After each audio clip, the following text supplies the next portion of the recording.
Okay, so villains. Yeah. Especially Marvel villains. Let's talk about Dr. Doom. Okay. He's one of those villains that's been around for decades. Yeah. But there's just something about him that makes him more than just a bad guy in a metal suit. What's fascinating about Doom is that he endures. You provided some excerpts from his Marvel database entry. Right. And just skimming through it, you can see how often he comes up against impossible odds, godlike powers, and still comes out swinging. Yeah. It's that unwavering will, Right. that refusal to accept defeat that I think draws us in. It's so true. Yeah. Like, you almost root for him sometimes, even though you know he's the bad guy. Right. So today, we're going to try to figure out what makes Dr. Doom tick. Okay. Not just the doom and gloom. Right.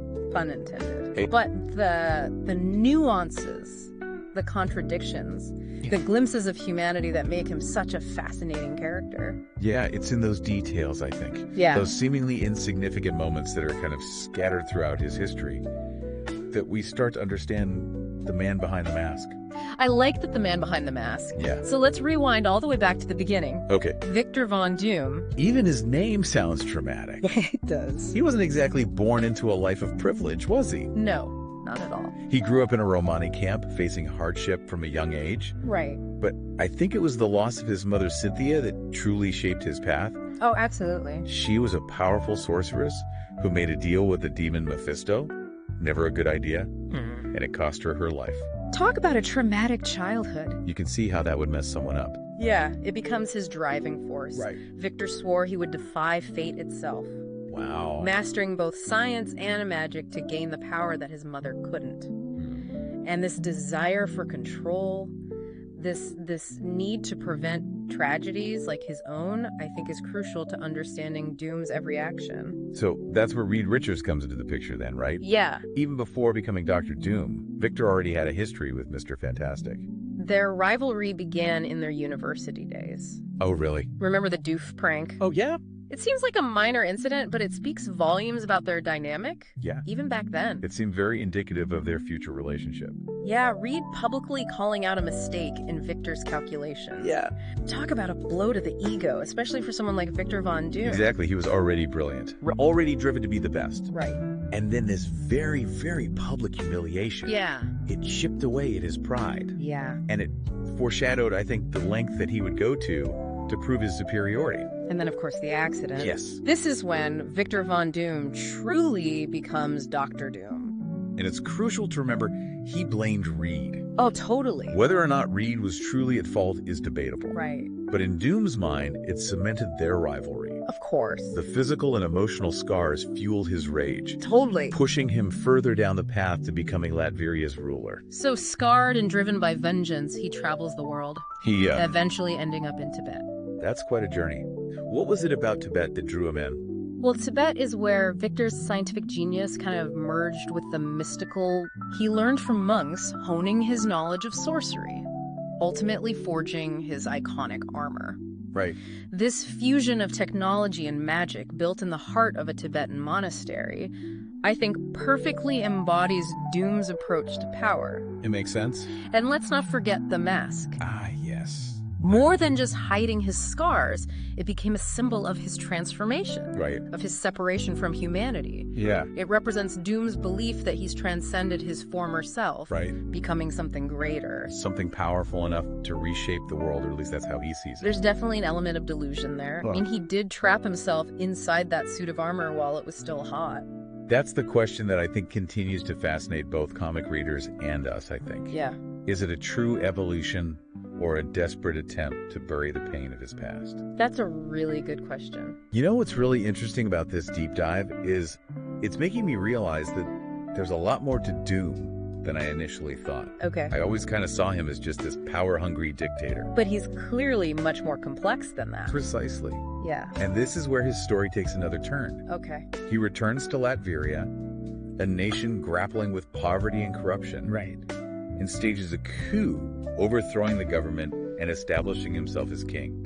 So he goes from seeking knowledge in a remote monastery to ruling a country. Talk about a power move. But he actually seems to care about Latveria, doesn't he? He does. And that's one of the most fascinating contradictions of his character. Yeah. He genuinely believes he's Latveria's savior, using his intellect and iron will to elevate his people. He improves their lives through technology, education, and yes, his own brand of iron-fisted rule. So is he a hero to the people of Latveria, or are they just too afraid to challenge his authority? That's a complex question. He's undoubtedly a dictator, but he's also a dictator who genuinely believes he knows what's best for his people. Wow.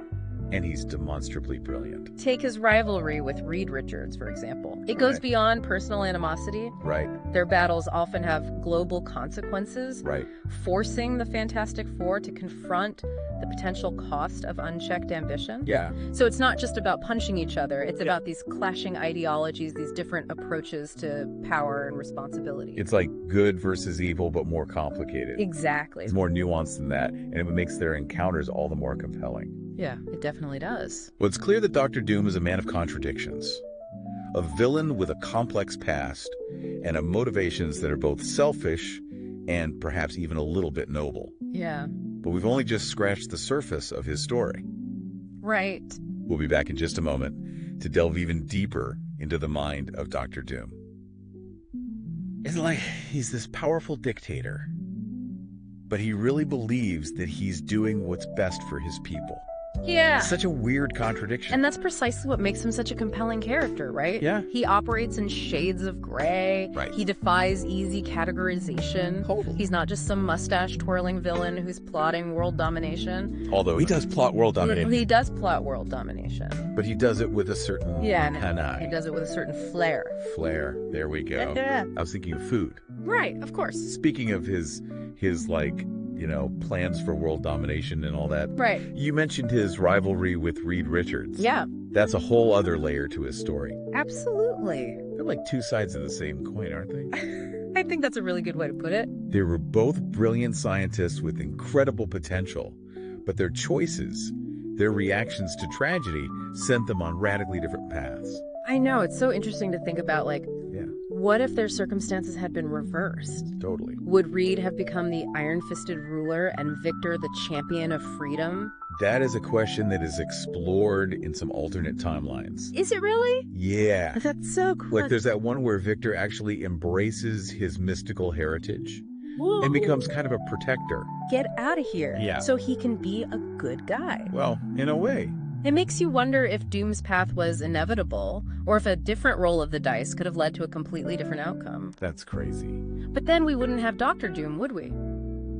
That's true. That's true, we wouldn't. Yeah. But back to his rivalry with the Fantastic Four, it's not always black and white, is it? No, it's not. I mean, remember when he named Valeria Richards after his first love? It's a perfect example of Doom's complexity. Yes. He clearly despises Reed Richards. Yeah. And yet he forms this strange, almost paternal bond with his daughter. Yeah. He even goes so far as to make a deal with the Hazara 3 super powerful demonic entities to become Valeria's magical guardian. The Hazara 3, that sounds familiar. Remind me what that is again. Okay, so they're basically demons of immense power. Okay. And Doom bargains with them to gain magic on par with his intellect. Wow. The cost. His previous love, also named Valeria. Oh my gosh. It's a brutal exchange, but it highlights the lengths that Doom will go to protect those he cares for. Whoa. Even if it means sacrificing a part of himself. Who knew that Dr. Doom had it in him to care so much about anyone? Right. Let alone his nemesis' daughter. Exactly. And it adds, I think, these layers to his villainy. Right. It reminds us that even someone as ruthless and ambitious as Doom is capable of love, however twisted or possessive it might be. Right. And let's not forget his relationship with Christophe Bernard. Okay. The orphan that he adopts and grooms as his heir. Right. It speaks to, I think, a desire for connection. Yeah. A desire for legacy, even if it's ultimately driven by his own need for control. Right. Yeah, because deep down, Doom is terrified of being alone. Right? Yeah, I think so. He needs to know that his vision, his legacy, will endure even after he's gone. Which brings us to, I think, another fascinating aspect of his character. Okay. His insatiable thirst for power. Yeah. It's not just about ruling Latveria or besting Reed Richards. Right. It's about proving that he's in control of his own destiny. Right. That no one, not even fate itself, can dictate his path. Remember when he stole the Beyonder's power? Oh, yeah. God Emperor Doom. Talk about a power trip. Right. But it didn't last, did it? No, it didn't. And that's the crucial takeaway from that storyline. Doom achieves his ultimate desire, absolute power over everything, and he finds it hollow. Really? Empty. He realizes that without challenge, without struggle, even godhood is meaningless. There's a glimmer of humanity in that realization. Yeah. A flicker of doubt that perhaps his relentless pursuit of power isn't the answer. It's like even at his most powerful, Yeah. he's still wrestling with his own inner demons. Exactly. And those inner demons, I think, are what make him so fascinating to kind of unpack and dissect. So we've talked about his traumatic past, his complex relationships, his thirst for power. We have. But there's another layer to Doom that we haven't touched on yet. Oh, okay. His time as the Sorcerer Supreme. Yes. The time that Dr. Doom, a man who built his reputation on science and technology, became the Sorcerer Supreme, wielding magic on a cosmic scale. It's a testament to his incredible intellect. Oh, yeah. His ability to master anything he sets his mind to, even magic. And it happened during a pretty intense time in the Marvel Universe, right? It did. What was going on? It was during a vampire invasion. What?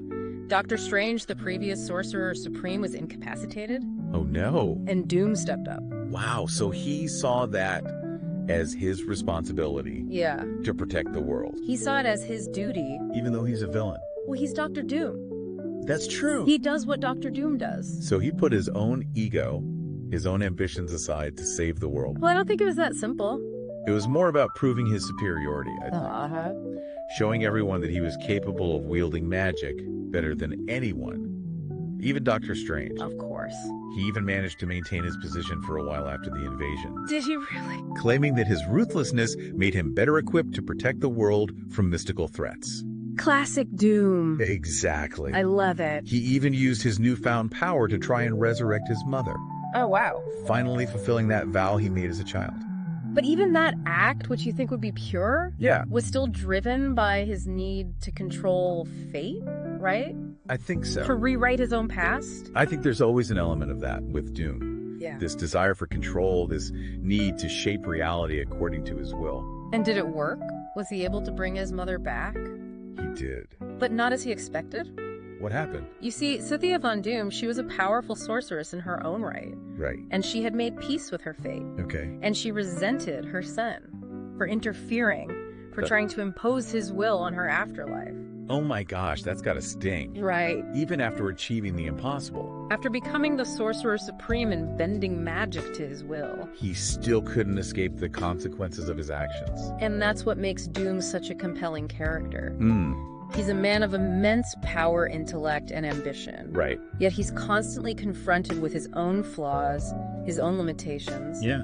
He's a walking contradiction, a villain who can inspire both fear and admiration. It's almost like he's chasing something that he can never quite catch. Yeah. Like he'll achieve ultimate power. And then it's just empty. Right. Or he tries to defy fate, but it just creates more tragedy. Yeah. You'd think he'd learn his lesson.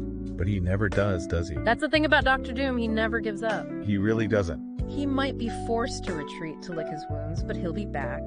Yeah. Always scheming, always searching for a new way to prove his brilliance. And that's what makes him such a great antagonist. Exactly. You never know what he's going to do next. You never know what's up his sleeve. He keeps both the heroes and the readers on their toes. It's true. Just when you think you have him figured out, Right. he throws a curveball, Yeah. revealing another layer to his complex personality. It's like when he joined the Cabal.